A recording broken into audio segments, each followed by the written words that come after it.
Din stațiunea Borșa, aici avem telescaun,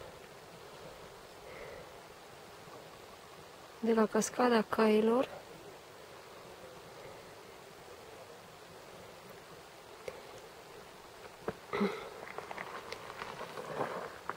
urcând Șaua Știol.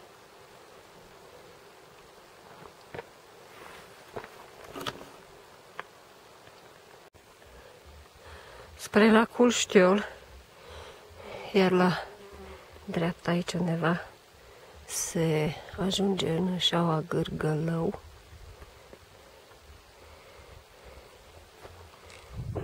Ia să vedem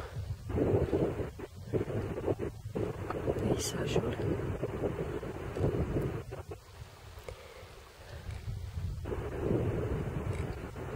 Aici în potecă, mai jos, în afiniș, era un pui de viperă.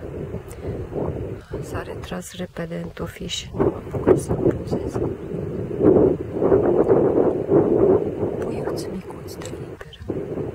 E prima viperă pe care o văd pe munte. Și înapoi de unde am plecat. Încă un pic până la lac.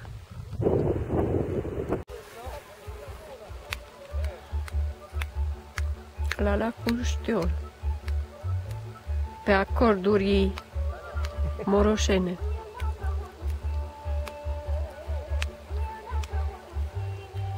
E azi sărbătoare, Sfântul Ilie.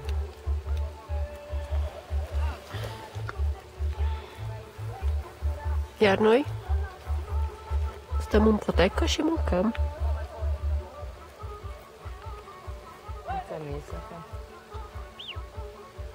Mița. Nu e. Hei! Unde-i Mița? Hai, Mița, să mergi. Hai. Uite aici pe Mița. Aici să bag. Mița! Hai. Uite, Mița! Uite! Vezi? Hai.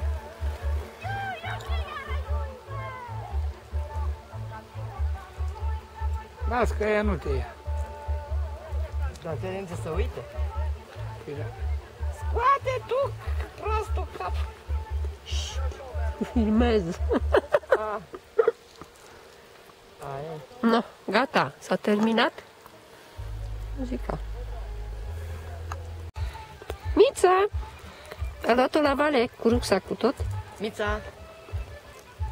Hai, hai. E surprinsă și ea de muzica pe care o aude.